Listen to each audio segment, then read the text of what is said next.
Hey, friends. Today we have a special guest on the podcast. You're going to love her.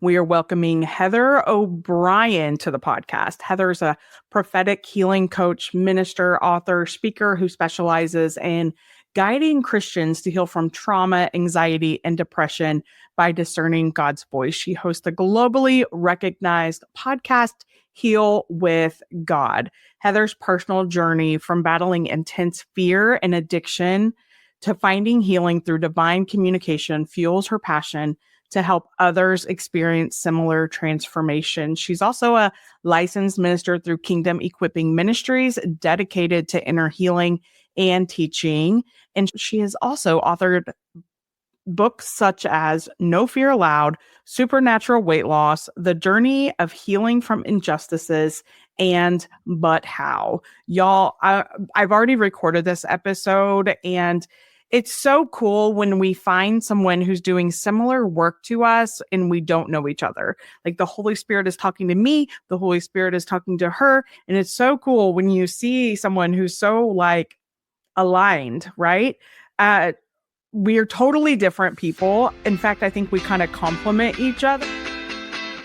Hey there, I'm Melissa Batt, the host of Priorities on Purpose, a podcast for overwhelmed women who are tired of going through the motions. You know there has to be more to this life than the cycle of numbing out, scrolling social media, exhausting yourself with a never-ending to-do list, and still feeling like a failure at the end of the day. You have hope that tomorrow will be different, and I'm here to help you make sure that it actually is. I'm a Christian life coach, and on this podcast, we talk all about intentional living, mental health struggles, and tangible ways to be the best versions of ourselves with Jesus at the center. I promise to be your hype girl and biggest cheerleader as I share simple strategies to help you get out of your rut, eliminate distractions, and live the life you were created for. Are you ready to go beyond existing and learn how to truly live? Put your earbuds in and let's get to it, friend. She is amazing, and I cannot wait to let you hear from her all of the wisdom and all the things that God has been teaching her. So she's going to talk to us a little bit about grieving and planning to heal, because I mean, this is just like a fascinating topic for me. Like, I'd never heard of this, and I'm like, oh my gosh. If we can do this and be intentional, you know, the name of the podcast, Priorities on Purpose, like so many of us are avoiding the healing process because it's not fun. We will put it off and procrastinate forever if we can. But man, like why? When God wants us to have healing, he wants to restore what the enemy has tried to do to take away from us and to harm us and to prevent us from living in victory. And so why would we not want the healing? And so she is a life coach as well, as you know, from the intro. And so again, I just want to say welcome, Heather. Thank you so much. I'm so excited to be here and have this conversation. I'm looking forward to it. Yes, it's going to be so good. Okay. So we're just going to jump in, and we are like, real talk is what we're all about. So we're going to get into this. So grieving, where did you come up with this concept? How did you get here? Tell me a little bit about that and where planning, like creating time for this, where did this come from? Well, okay. So I help Christians heal with God. And it's just a lot of times it seems like what they needed to do was cry on purpose. But okay, so there's two different camps here. Some people are crying all the time and there's no fruit in it. I'll dive into that in a second. But then there's the other kind who are never crying, busy, avoidant, and not going to deal with it. And neither work out. Neither is true grieving with God. So biblically, we're actually commanded, like, mourn if you want to be comforted. But we want to be comforted without doing the work. And I'm like, so I started helping people. And I'm like, listen, maybe you think it's going to be really hard because you don't like to cry. Or I had someone tell me, I don't have time to grieve. And that's okay. That sounds like some facts you're throwing at me, but it's not true. We all have time to do whatever we want to do. And you obviously just don't want to do it. So Yeah. I'm a truth teller, by the way. So I'm just going to get right to the point. But I love it. the other part Bring of it. it is, okay, so if they don't really want to do it, they probably thought it was harder than it is. And they probably don't know how to do it, right? A lot of times we think things are hard just because we don't know how to do it. Like before we were talking a minute ago about you don't want to edit your podcast. You let someone else do it. And it's like, I actually love doing it. And it's actually really fun. And actually, I would say easy. Now there's a learning curve, of course, but to you, you've never like jumped the hump and done the learning curve. So it's the same as grieving, right? It feels hard. It feels hard when you don't know how. And I think that's true of everything in life, right? Yeah. So let's go there for a minute. So I am definitely the ones to the right. Like, I don't want to take the time to grieve. I don't like that's naturally who I am when I'm not walking with God. I am the one that's going to avoid. I'm going to keep myself so busy. I'm going to go to all of the things instead of facing the reality of like the struggle. And so we talk a lot about survival mode here on this podcast. And I think both the one that's crying all the time and just that side of it, and then the one who's like just busying herself to stay so like fill her head with so much noise that she doesn't like she can avoid it. Like both of them are it's still survival mode. And Yeah. survival mode is you've got to at some point recognize that you can avoid all day long until you face it. And you're never like, you have to face it to move beyond it. Wow. And are we really comforted? Like we choose all of these coping mechanisms as comfort, but the real comfort comes from God. Like God like he's so gentle with us, but like he's like, oh honey, like sweet girl, I have so much goodness for you and you're so close to having the restoration, to being fully healed. You would just lean into me just a smidge for a little bit. We could do this work. Isn't that the problem though? Is like generally the people in both of those camps, neither of them know how to reach to God for help. And they might want to. They might like typically I'm talking to a person who has called Jesus their Lord and Savior, but they don't know how to reach to God, but they do know how to reach to their vices. And so they do what they know to do. I would say you're going to keep repeating that behavior because it seems to work. It might work for a moment. And that's how we, have cycles that we get stuck in because it worked for a minute and it did numb us. It did distract us. It did do the thing that we were trying to avoid, but it didn't bring the healing. So we have to go back to it. And if you're doing the cycle with God, isn't it fun that, okay, so now I go to God for my healing and he brings it. And so I'm going to go to God again for my healing. And that's how it works. It's going to be a cycle with God or it's going to be a cycle with our vices. And so we just have to kind of choose like, and I guess it just seems so hard because we just don't know how. And that's what I am kind of passionate about. I'm like, it's not as hard as you're making it. Step one, let's pray a short prayer. I love a short prayer. And planning to grieve is kind of like getting your mind around it, getting your thoughts in place and your priorities in place of like, this is actually really important for me to fulfill my calling on this world, and in order to do that, I need a plan to do it. I don't know about you. We were talking about this before, but like, I like to plan things and I do have my calendar, like every hour is booked out, but that's because God's given me so many things to steward. And to do it well with honor, I've got to put it in my calendar. Like it's literally in my calendar. And maybe you want to think about this. I like to think about the 2 C's. If you're telling me that you're putting God first, that you love God with all your heart, all your soul, and all your mind, which most people are like, yeah, he's always first in my life. I'm like, show me by your calendar and your checkbook. If you can't show me with those 2 C's, you're probably not putting God first. And even planning to grieve means you're putting God first because you're going to him to meet your needs. Yeah. So when we think of grief, I know for me personally, I just lost someone I was really close to. And so, I obviously go to like the death of a loved one. I think that's an obvious like thing that we need to grieve. And I will say that the death of my grandma, it's been right at 2 years. Her birthday is this month. And so she's kind of fresh on my mind again. And last month was the anniversary of her death. Anyway, so in that, I will tell you that the way I grieved her was different than any other thing I have ever grieved.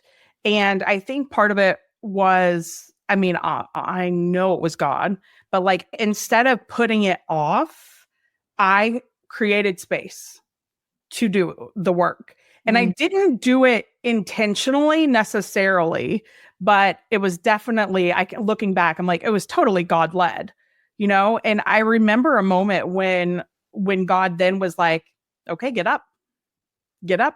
This season is done. Like it's time to get back to work. The mourning season is over. You are good. And I look at other people who are still struggling with the death of my grandma, and they put off their grieving. They still have not grieved. Yep. And I think I will say that I feel blessed that my life, I have been doing a lot of work to carve out time for the things that God has for me. So I'm not in a season of extremely busy. When my stepdad died, I had just had a hysterectomy. I had 4 kids living at home in football. It's football season. My husband took a job. He was out of town all during the week. Like it was very hectic. I was at the peak of my career in direct sales as a top leader. I could have taken a 3-month hiatus from the direct sales company I was working with. They allowed that at the time so that I could really grieve, but I couldn't because like the orders, I could have, but the orders were my phone was blowing up with people wanting to have parties and orders and recruits and like all this stuff. Like it was at a height and peak of my career, like I was selling a lot, and it was just, it was like the floodgates were open and it was all coming to me. And so I felt like I had to take it. Like, what was I going to do? I'm like, sorry, go to someone else for this order. I didn't, so I did it. And so I didn't get to grieve well at that time. And I think that, I don't know, like I think this is just a good conversation, not to put you on the spot, but like the differences between, when I grieved that loss versus my grandma's. When I had done this work, I have very strict boundaries in place. I'm not doing anything that's not fully aligned. And I'm no longer hustling. In 2015, when my stepdad died, I was very much of the hustle culture, go big, go home. You're going to do it. You do it all. You go all out, I'm pretty sure that was the year that I was in like my pictures in the catalog. I was recognized for top in state, top of everything, like, top in recruiting, all of the things. Like it was what the world would say, like my glory days, When my grandma died, like I had boundaries in place. I am no longer part of the hustle culture. I am stewarding what I'm doing well. I'm not saying yes to anything that's not fully aligned with where I'm going and what God has for me and what I think he wants me to say yes to. And in that, it just allowed for this space to really be in my emotions. And, one of the things that I talk about is the survival mode. Like sometimes like survival, like I feel like there is some purpose in it for a season. Like it's meant to be temporary, not permanent. And some people get stuck in doing it permanently. So like, just talk to me about that and I think that's why planning for it is so important. Yeah. Because in the season of super busy, if you're in that place of like, I barely have time to breathe or eat dinner, how am I going to have time to grieve? That's why you plan for it, I'm assuming, right? So yeah, it is. Be quiet, you talk. You shared some really powerful things. So when your grandma died, you already had structures in place in your life to steward what God had given you. If I could just summarize it, you already understood how important it was to just steward life things. And I think that's why it came naturally, because when we're closer to God, we're closer to his leading, and he led you to plan to grieve. You didn't know that's what you were doing, but you were being led by the Spirit of God. And sometimes we can't articulate it. We can't teach it yet because we're still in the learning process, right? But you were doing it. And when you didn't do it in the earlier season, you said, well, I was in the hustle culture. And that's when you were in the camp of avoiding, right? The avoidance to do the hard things, because I kept feeling this as you were talking, that, if the devil can't get you to deny Christ, he can keep you busy. Yeah. He can get you busy and keep you busy, but it's really all up to you. Like we started out, I said, like, this is your choice. It's your choice to do what you want to do with the time that God's given you on this earth. And so you chose the hustle culture to run after business. And that's not necessarily bad, but it's still not putting God first. And so when you put God first, little things like planning to grieve just kind of falls into place, and you may not even realize that that's happening. So planning to grieve and putting it in your calendar can be really simple. And I know you're like, well, maybe it's hard. Maybe it's overwhelming. Maybe I don't know how to do it. But I would say first you want a time frame, and you want your time frame to be small. A lot of people are worried that, okay, well, once I start crying, my face is going to be all puffy. My sinuses are going to be closed. Like, they think about all the physical symptoms. I'm not going to feel like going out in front of anybody. I'm going to feel miserable the rest of the day. And I'm like, why does it have to be that way? It actually doesn't. And I mean, grieving doesn't even have to even mean crying, by the way. It can be it's presenting your emotions to God and then letting God heal you. And sometimes I've got a lot of deliverance from laughing. I mean, literally laughing at the lie is, that's pretty fun. It's like, I want to do that again, God. Like, you don't always have to cry to grieve. You don't always have to, I'm a deliverance minister. So some people think that they have to throw up to have a demon out of them. I'm like, you don't have to. Do you want to? I'm like, it can come out in a lot of ways. How do you want me to tell it to come out? Because I can kind of tell it what to do if you want. Yeah. You could kind of tell your process of, this is what it's going to look like for me to grieve. Sometimes we just got to tell our soul, hey, this isn't going to be as scary as we're making it out to be. I'm going to spend maybe 10 minutes. I would start out with a really small amount of time to start with, for 10 minutes. And I would make it really meaningful by praying specific prayers on purpose, not just going in your closet to cry. That's not grieving on purpose. So a purposeful grief would look like really specific prayers. And one of my favorite prayers, of course, I like short prayers, is one sentence. God, it hurt when, and then you fill in the blank. And I'll tell you what, that prayer can lead you out of PTSD, triggers from all kinds of trauma. So there is a lot of different kinds of trauma. And I like how you referenced 2 people dying, and you said that's not the only kind of grief. And that's true, right? Yeah. There's a lot of different grief that happens. I experienced some grief yesterday with my child and arguing with him. And it was a little mini trauma for both of us. It wasn't going to war, right? It wasn't the death of someone. And we trivialize these little things, and we don't go to God and grieve them. And then what happens? Well, they eat us alive, right? Like bitterness starts growing up, resentment, judgments. And then you wonder why you're angry all the time. You wonder why you don't feel content, or something's not just right. Sometimes we just need to grieve. Oh, that argument, that didn't feel good. And so we just go to God with that one simple prayer. God, it hurt when, and you fill in the blank, and then you experience him loving on you. Yeah. Like, no performance. Just, now I'm a visionary person. So I like to close my eyes and see what God's doing. Sometimes he's hugging me. Sometimes he's asking me to sit in his lap like Santa Claus. I don't know if that's weird for you, but it's like, I know what that looks like physically, right? Yeah. He's a big man, and we crawl up into his lap when we're little. Well, sometimes we have to envision that with Father God, right? We have to envision being like a child and being comforted by the one who loves us and created us. And there's nothing quite like it. Like, you might get some really great hits and fixes off of our vices, but there's nothing quite like being loved by God in a tender moment. Absolutely. And so a few things that came up as you were saying this, and I'm like, oh, this is so good.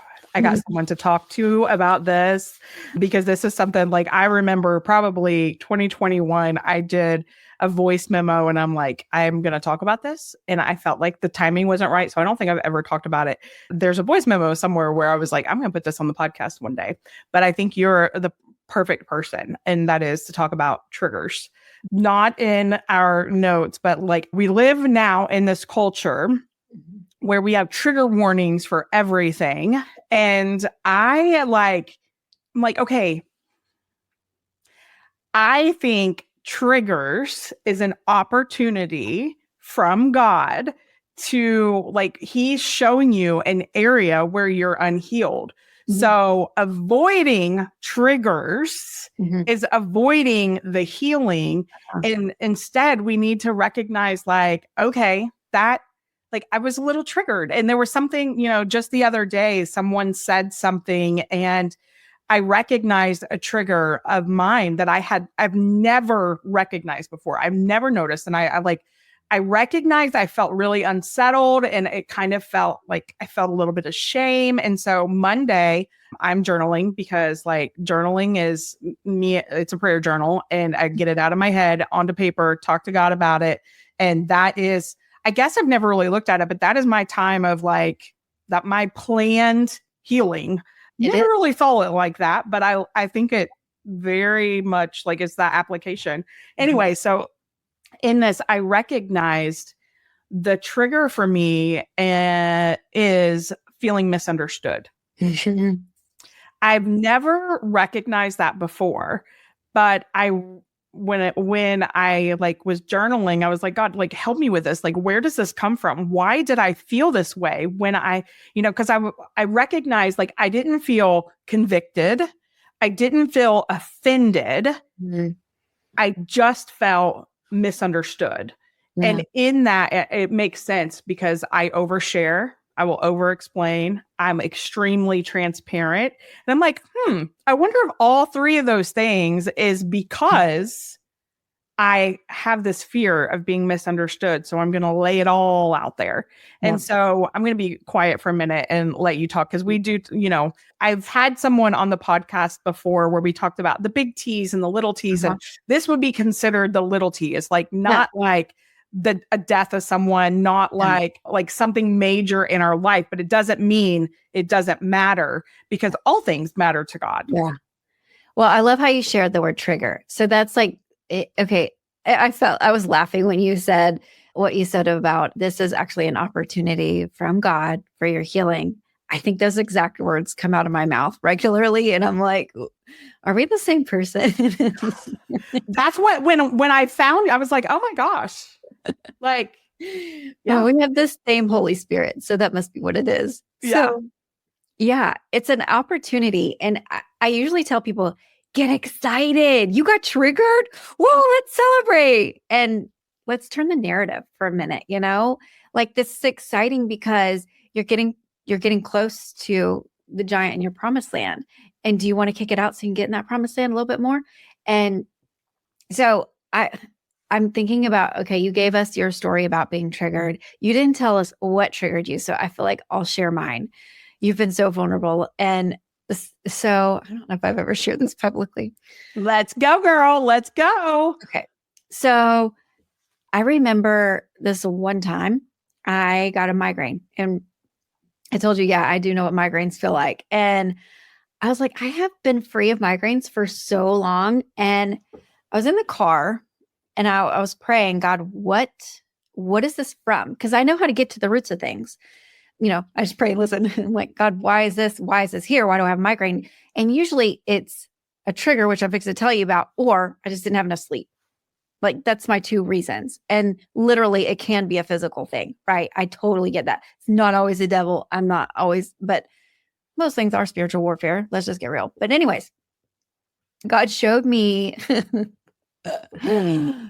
shirt my husband was wearing, triggered me to have a migraine. And literally, I'm like, but why the shirt? And he reminded me of the last time he wore the shirt. We had a little argument, a discussion, and I didn't like how it went. It was never finalized. And I had some deep unforgiveness there. Didn't even know it was there. And all that triggered a migraine by seeing his shirt. So I fast forward. Of course, I forgave him. I went through the process and I grieved. I grieved that moment. I grieved with God. I'm like, God, I'm sorry. I didn't deal with this. I didn't deal with it when I should have way back when it happened. Because this wasn't like this time frame was like there was a lot of space in between this shirt wearing. And I always laugh. I'm like, no, he doesn't have that shirt anymore. I burned it. I don't think he even noticed that it was gone. I didn't really burn it, but I threw it away. And I'm like, I'm not going to have that trigger again. But I already dealt with it. And so now I can laugh at it. Do you see? We're laughing at the lies. Yeah. It was really ridiculous. I don't even remember what the argument was, but I do remember where, I visually have a memory of where it was, but I don't know what we were talking about. Is that it was so impressioned in me that I could remember, and my body remembered, right? Mm-hmm. My soul remembered, everything screamed, Heather, deal with this. And so I immediately did, right? But the headache didn't go away. The migraine, and I guess maybe your listeners need to hear this. Sometimes we have physical repercussions for not dealing with our spiritual stuff. And I had the physical migraine and I had to go deal with spiritual stuff. But first I had to get rid of the migraine. And sometimes we act too spiritual. I don't need medicine. No, I needed to get some medicine for the migraine so that I could pray. And you need to hear that. It's actually okay to take some medicine and relieve the get some ibuprofen. That's all I take. It's nothing big. But I had to get rid of the migraine and then I could pray through it. And sometimes we have to quit being so spiritual and deal with the physical first, because if you're having a panic attack and you can't breathe, what I'm not going to tell you, go deal with your triggers and pray through it. No, let's figure out how you can breathe first. We got to deal with the reasonable things first. And anyways, that triggers have to be dealt with, and they need to be celebrated as an opportunity. And what I hope I shared. I'm I don't know if my husband's going to listen to this or not. He's never heard that story, but I have shared that story a lot with other people just so that you understand, you had a headache, find out why. Because that's a trigger in itself. You have rashes all over your body. Why? What's your body screaming? There's a lot of roots to our physical ailments being spiritual. Yeah. Okay. First of all, my listeners have heard the story of the neighborhood and some of that. And I know I was just on your podcast and I talked about it in pretty good detail. And so my kids had friends that still lived in that neighborhood because we did end up moving. And so when I took them home, I would try to get Eric to do it, not realizing why I was avoiding it. But then there was a couple times when I had to take them home, and I mean, immediately migraine. Mm-hmm. I felt so bad and my head hurt so bad. And I realized then and that it was a trigger. One of the things that I talk about a lot is we need to listen to our bodies. Yeah. Because our body, God created this body. And so it does tell a story. A lot of people, are we have two camps. And I already know you're with me in this, but you have some people that's ignore your feelings, and, dismiss, feelings aren't facts or whatever. And I'm feelings aren't facts, but they tell a story. Yeah. And what is that story? Let's talk, let's lean in to figure out what that story is, so we can get to the bottom of what's really going on, so we can get to the root of it. So what are your thoughts on that? And I feel this is part of the work that you do. And so let's talk about it. It's part of planning to grieve is listening to your body, to your feelings, and not necessarily, okay, so I might go against the grain here, but therapists really want to validate you and your feelings. And I want to say, okay, they're real, but they're not true. Because if we go I'm talking to the Christians here, the truth is Jesus. It has nothing to do with your feelings. You believe by faith in that Jesus is your Lord and Savior, right? It's not about your feelings. It's not about, I felt him and he felt so good. We can't go by our feelings in that sense, right? So why could we go about our feelings in the other sense? But they are an opportunity, right? Here we go again. They're an opportunity for us to figure out what they're telling us, right? Yeah. Just like you said, they're telling us a story. And so here's one way that you can plan to grieve when you have these triggers or feelings or whatever word you want to use is make a note.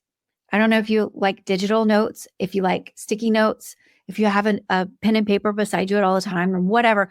You know what's really cool is if you could put a timer in your phone, at 4:00 today, you have nothing else to do with your life. And so you go ahead and put a timer in and you label it. You say, hey, ask God about this feeling. And then you don't forget, right? Because planning to grieve looks like it's validating that God matters, that you heard the God of the universe, the great creator just talked to you and told you something amazing that you can deal with and you can get a little bit more healing from. And it's like stewarding the voice of the Lord in your life is really important when you write it down. Just like you said, journaling it out, right? Or writing down the dream that he gives you, like stewarding his voice is so important. And so you could pretend when you get that feeling that it's a tap on the shoulder from the Holy Spirit and he's convicting you and he's saying, hey, want a little bit more healing? I have an opportunity for you. And you get out your phone, you get the timer out and you write it down and you're like, I'm going to pray with God about this feeling of anger at 4:00 today. And so when you go in your closet, this is what planning to grieve practically looks like. You can do the God, it hurt when, right? If that's the feeling, if it hurt. But you could also say, God, I felt this, or I had this migraine when I went into this room with this person. Why? Mm-hmm. Just sit and listen. And think about the memories that are coming to you. Just think about it. Just think, okay, God just brought this. So as soon as I asked God about the shirt thing, he reminded me of the argument. And I'm like, I thought I dealt with that. And he's like, no, you didn't. Or you wouldn't have this migraine. Yeah. And so you have to steward the voice of the Lord by planning to grieve or deal with your triggers, whatever word you want to use. Like, so a lot of times we use the word grieve when we're talking about like grieving a lost loved one or something, but like maybe you want to say deal with your triggers, whatever word you want to say, deal with your traumas, deal with your anxiety, your depression, whatever label you want to put on it. Like it's all the same in my word. And I'm just trying to figure out what vocabulary works for you because it's all really the same. You got big T traumas and little T traumas and big triggers and little triggers. Well, and you talk about hurt feelings or mini traumas. That's definitely not like nobody wants to talk about when our feelings are hurt, especially in the Christian world. We want to be strong and powerful and rise above it. But recognizing that we have hurt feelings, it's not staying there. That's not what we're talking about. But when you face the reality that you have hurt feelings because we are human, it's an opportunity for us to see an area where there's work that can be done. And so talk to me a little bit about that. That's exactly it. And so I guess one of the biggest things that God's revealed to me maybe in the last few years, I remember just praying through something and this one person hurt my feelings. How dare they? And I actually teach people how to forgive. And I have a whole book on it. I have a whole course on it. I teach this in my coaching. Do these 3 steps and you'll forgive from the heart. And I was like, God, I've done the 3 steps. And yet I'm still bothered by them. I'm still like rubbed the wrong way. I still can't look them in the eye. See, all these are feelings, right? I feel some kind of way. I don't know if I use that phrase sometimes, like I feel some kind of way, but I don't know what kind of way. And I said, well, God, what's left? Like I did the stuff. I've done the steps. And the next step is to consider, and this is what he asked me, were you disappointed? Did he disappoint you? And I'm like, yes, of course he did. It seems reasonable. Okay. So sometimes our feelings don't line up with actually truth in the word of God. And the truth is he disappointed me according to my standards. He should have known better. Okay. But that's according to my standards. I don't know if you're getting it here, but it's like God was showing me in that moment, I got deep roots of judgment according to Heather's standards, even if they're good and worldly. And let me even just blow your mind here. Even if it's according to God's standards, I'm not allowed to hold on to that. And so those hurt feelings turned into bitter roots of judgment. The scriptures talks about, don't let bitter roots of judgment grow up within you, lest they corrupt many. So if you find yourself having hurt feelings, you'll corrupt many because you're talking about it to others. Can you believe so-and-so did this? Can you believe? And you'll know, oh, I got judgments. You're corrupting others through your judgments. And then all of a sudden they were never there, but they don't like that person. They don't want to be around that person. And they have a different way of viewing them because you corrupted them through your lens. So those are all like feelings and many traumas. And if we don't deal with the disappointment in a biblical way, then we're going to like corrupt many and also have nasty feelings that just never go away. And that's not God's plan for us. Let's talk a moment about when we're avoidant. Like one of the things that I recognized not too long ago when I avoid God because he disappointed me, so many times. And I didn't recognize that. And, so there was this incident, and I think I just talked about this in a podcast episode I recorded yesterday. So listeners, you're going to hear it again because I think we struggle with this a lot and we don't want to acknowledge it. So I felt like God had asked me to do something that I didn't want to do. And I did it. And when I did it, the outcome of the situation did not go the way I thought. I thought, okay, it's going to go this way because why else would God want me to do this? Mm-hmm. And for the record, this has happened a lot in my life, even with, the neighbor. I thought I was going to go this way and it didn't. And, there was one time when I was forgiving and I was like, okay, maybe this is an opportunity. Let me talk to him. I felt like God wanted me to reach out and ask to talk to him and just to forgive him and let him know, it's okay. I'm praying for you, whatever. And his mom was like, I don't think that's a good idea. My lawyer has told me that's not a good idea. And I'm like, duh. Yeah, that makes sense. She's protecting her kid. But at the time I'm like, God, why would you have me do that if it was going to go like that? Why, And so again, but what I realized is when I felt disappointed, especially when it comes to God, but we probably do this with other people too, instead of dealing with the disappointment, we avoid. And so I went to, instead of going directly to God and being like, I was disappointed. That really, I thought it was going to go this way. I went into avoidance and went to all of my coping mechanisms, all of the comfort things. I was probably on social media. I was probably eating all the junk food and, sugary foods to comfort myself instead of going to the one who could truly help me. But, and again, this is all subconsciously. I didn't even realize I was doing it until I wrote in my journal. It'd been a while since I journaled and I had sat down and was like, man, it's been a while. I'm so sorry. I don't know what was happening. I guess I've been really busy or something like that. And I recognized no, actually, I know why. It's because and God just quickly brought it to my mind. I was avoiding because I'm disappointed that you asked me to do something and it didn't go the way I thought it was. The expectation was not met. And again, I didn't do it intentionally. I didn't intentionally turn my back to God. It was all subconsciously. But I think if I was more intentional in showing up, even I was more regimented and disciplined in that discouragement, I would have been okay, well, I'm going to talk to you about this because I don't got anything else to talk to you about, and I could have faced it a little faster instead of 2 weeks later. But talk to me about that a little bit. Yeah. Well, what you described, you used some of the same words I would use. You were disappointed.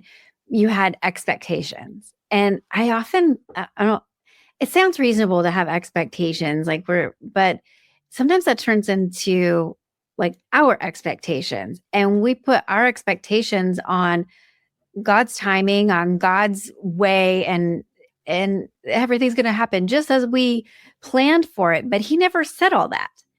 He just said, did not.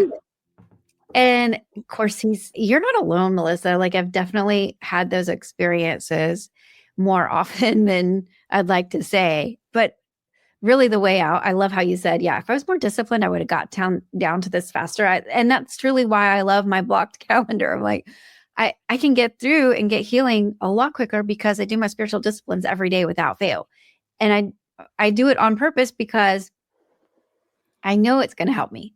I know it's not just a checklist. I know it's for my good, for your good, actually, that I'm all healed up. And when you're thinking about, like, let's go back to the disappointment. I told you it's actually rooted in a judgment.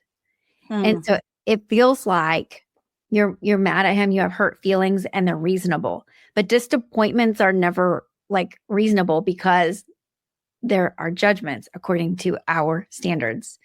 There's a lot of I in that. And so really, you think about it biblically, Jesus is the judge. There's only one judge. And we're supposed to, I don't know. I mean, sure, we can correct one another. Iron sharpens iron, right? But judging someone according to our standards means that we have this harsh reality of they didn't meet my expectations and they should have some kind of punishment. And punishment is not the same as discipline. So like discipline is always done with love from God, and God will discipline them. But a lot of times, of course, I get a little bit spiritual with this, but there's spiritual strings attached to these things. Like, so if I have a judgment against this person, it's a lot of times when I release it and break it, all of a sudden, God then comes in and brings conviction to them apart from me. I've experienced this in my life where it was like literal, like I saw it happen in one day when I was like, I remember I had an argument, and I think this was with my husband again. And I was like, God, you know what he said was wrong. You saw that whole thing. And I went through my forgiveness list, right? Did my 3 steps. And then I added a 4th. And I had never done this before. I said, God, I done forgave him. I give him to you. You go convict him. I give you permission. So what I did was release my judgments, right? And wouldn't you know, the sermon that Sunday night was all about the topic that I wanted to like rip him a new one about. And he left church and he said, well, I guess God was talking to me. So if you release your judgments, God can actually convict other people who are in the wrong. They might be in the wrong. I'm not saying, it's wrong to say they're in the wrong, but it's all about you getting cleaned up before God. It's about our relationship with God when we're forgiving people, when we're releasing people, when we're blessing them. And so that's what disappointment, it sounds like. It's this worldly word that sounds so reasonable. Yeah, they disappointed me. But every time you think that, I want you forever now to think, uh-oh, I got a judgment. Well, and also like real life, like we don't know their whole story. We don't know where they've been, and that's something that God has shown me over and over and over. Like, yeah, like you may be disappointed, but you don't know the work that I'm doing in them. You don't know, like we all mess up. Like I disappoint people. I know I do. I don't do it on purpose. Maybe they're not doing it on purpose. Maybe they are doing it on purpose, but you also don't know what they've gone through, what they're working through. We don't know. Right. Only God knows. And so as someone who's had anxiety and stuff like that, God has shown me I have control issues. Mm-hmm. And last year was all about submitting and learning to follow and not controlling and leading and all of that. And there was so much goodness that I didn't realize. I'm like, how loving and gracious is God that we don't have to lead and be in control. Like it's a gift for us to be able to submit and not have to deal with all those things, that we have our head in, and, we're in this business and that business. And, we don't have to be that way. Mm-hmm. And honestly, like we shouldn't be in that. And like, it's a gift for us to be able to surrender and be like, okay, that's God's deal. Yep. Yep. Like, let's leave that for God. Like, let's just focus on, and again, then we can do the work that he's calling us to do so we can be better. Right. It's just so, so good. Okay. So you encourage people to plan the grief, even putting it on the calendar. This obviously, like, I feel like, it's so, so good. Why do you think Christians resist it? That's a good question. I guess because it feels like it's maybe they don't know what to do and they don't know how to do, and they feel like it's going to be harder than maybe it can ever be. That's Yeah. really honest. That's why we put off everything. There's usually a reason to procrastination, right? Sometimes it's a fear of failure, not doing it right, or I won't get the result like so and so gets. They can do this, but not me. There's that but not me spirit, and there's that well, this won't work out spirit. There's all those mentalities that we have to deal with and all this stuff. You notice you're procrastinating, I'll tell you that's not from God. Yeah. So one thing that I have realized, I had two thoughts as you said that, and I want to like try to remember what they were. Okay. Number one, Deuteronomy 30. I have been talking about this since January, I think. And as in these verses, God gives all kinds of promises. He's like, it's God will, the Lord will, he will, like all of these things of like goodness and full of grace and inheritance, and like it's just blessing after blessing after blessing. And then there's like one time where it says, if you will, like there was only one thing you were responsible for, and it was to obey. Okay. And then one of the words that I never really noticed is it says today. Come on now. Today. Yeah. Not tomorrow, not next year, today.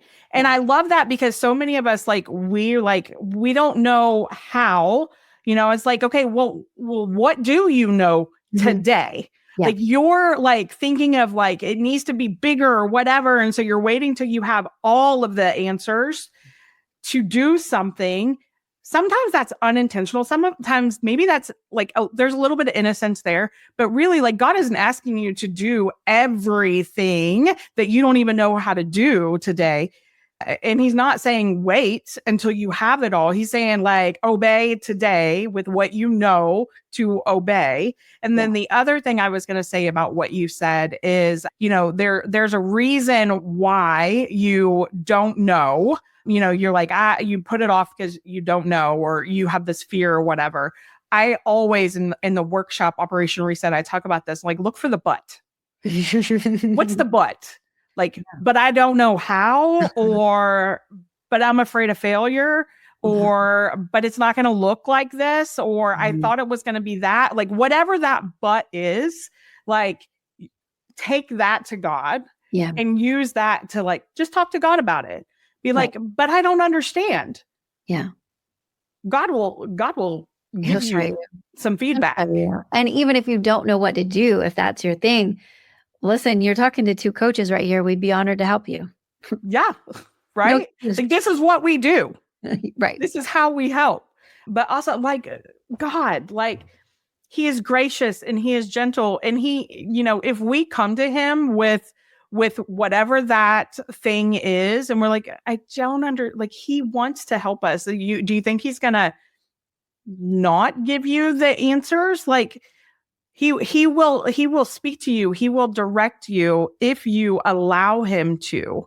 And I think really the thing that when we're like, but he's not answering me back, he is answering you back. You just can't, like, there's something you're not hearing it because you're not listening. Right. And I feel like that is where we as coaches come into play, where like, we can help you navigate through that so you can hear and understand, and we help remove those obstacles so that you can have that one-on-one and fully know that because I think sometimes like I know like I don't know, years ago, like is this God?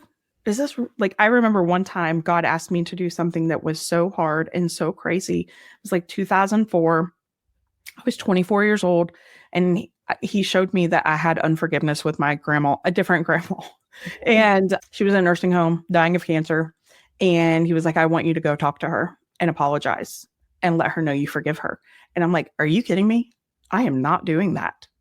Listen, I am not doing that. I'd be like, she's dying. She doesn't like, I never showed her that I was struggling to forgive her. Like yes, I was bitter, but I felt like I put on a good act so she wouldn't have known.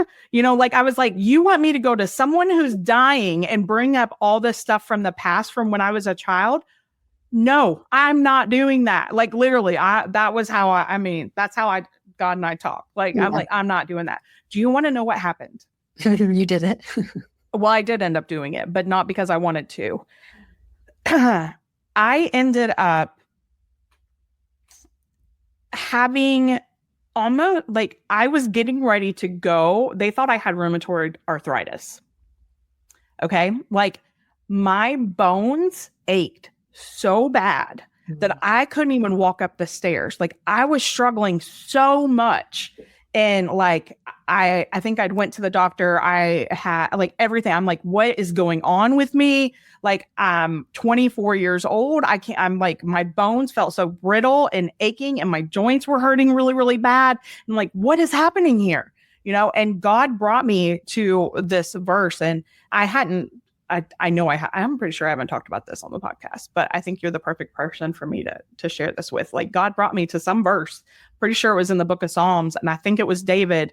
And I've since found these verses again, but this year found these verses again. I have not read them since then, but there was a time when I was reading in 2004, or 2005, whenever it was. And the verses were like something about like obedience.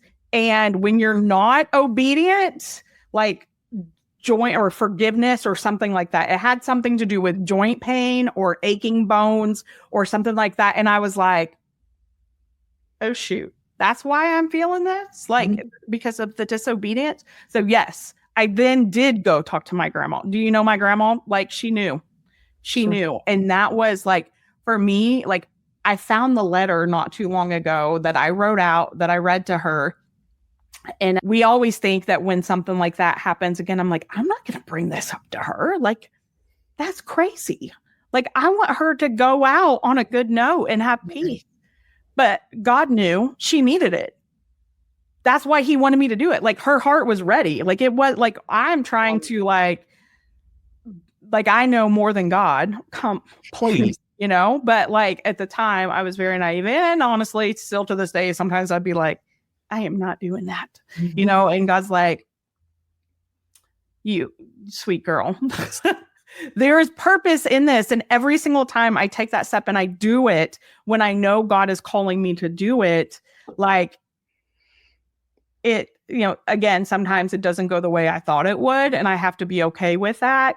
But in like, even with my grandma, like she needed that. And a lot of it for you. Say that again. Sorry. I was just thinking it wasn't just for you. You thought it was all about you. Yeah. And that's why I was like, I'm not gonna, like, that was my fear. And again, maybe that goes back to the like, I don't want to be misunderstood. I'm like, I'm not going to bring all this stuff up from the past, but what I had realized is I had issues with my dad. And as a little girl, as a coping mechanism, instead of blaming my dad, because I wanted to have that pretty picture of father-daughter, I put it all on her and resented her and was bitter towards her and angry at her and blamed everything on her instead of holding my dad accountable for his actions. Yeah. And again, so like the whole thing was kind of messy. And I was like, you want me to do what? And my dad, now we have a great relationship, and it's beautiful to see what God can do and the restoration that can come. But again, like, yeah, the verse of the bones and the joints and all that. And do you know, to this day, never went to that rheumatologist. Like, didn't have to go. The arthritis is bitterness eating your bones up. Like, that's biblical. I didn't even know that. It's literally bitterness eating your bones up. Yeah. And, science, like, some people be like, that's so spiritual, Melissa. And I know that now. And I, like, you can see like people with stomach issues, or, my sister has some major stomach issues. And I'm like, girl, this is stuff that you need to bring to God. So I know that now, but so many people are like, that's not true. Science proves it. Like, you can look, there are studies. Yeah, there that really are are. from people who are not Christians. Yeah, there really are. I mean, The Body Keeps the Score. That's not a Christian book, but it's totally true. I mean, your body remembers what's going on, which is like we told you about the migraines. Like our physical body was affected because of a trigger. Yeah. People have asthma. Now, usually it's triggered because they have anxiety, a fear, a worry. That's physical and emotional, all wrapped up in one. And it's because we're body, soul, and spirit. We're all one. We're all connected. And you can't really divorce one from the other. We're just connected. Awesome. Well, this has been so good. I just looked at the time and was like, yeah, we probably need to wrap this up. I could talk to you forever. What would you say to the person listening who's afraid of the tears, afraid of doing the work, or thinks they should just get over it? It's a really good question. Okay. I say this with all niceties that I can. Fear is boring. Haven't you tried it enough? Why don't we try something new and change it up a little bit instead of being afraid of doing something you have never done before? Just trust God and what this scripture says, trust God and do good. Well, trust God and plan to grieve and make it, just something easy. Just do the baby step. One baby step. It could look like just praying, God, it hurt when, or God, I'm still mad at this person, but I don't know why. Can you show me? And just take the baby steps. Fear is boring. Push past and do the thing because you're not going to regret it. You're not going to regret feeling better. Right? Whoever regrets feeling better, it's like, oh, I feel so good today, God. Thank you. But when you have a migraine or something, you're not saying that. You're thinking about how poor, pitiful me is. And think about how all of the consequences to your lack of action. Your inaction is bringing consequences to all the people around you. They're being affected by your lack of obedience. And it is obedience unto God to grieve. He says that he will comfort those who mourn. He will comfort those who mourn. And so if you're going to him to grieve, you're going to find what you're looking for. If you're going to all your vices and things, you're not mourning unto him and getting the healing that he can bring you. Yeah. And you have a freebie that you wanted to offer our listeners. So tell us about this 7-day mental makeover challenge. Yeah. So maybe you are a Christian, you love Jesus, but these spiritual disciplines and doing all the little things is like a little bit overwhelming to you. And you're like, I just need a checklist. I just need to start from the ground up. Tell me what to do and how to do it. Well, I made a little mental makeover challenge. If you go to heatherobrien.net/mental makeover challenge, you can find 7 days where I'm going to be in your inbox cheering you on. And I'm going to give you all a list of the things to just add to your day. That's not extra work. It's just part of life. Like, let's make God first in our life with our calendar and our checkbook, right? Let's remind him that he is on first, right?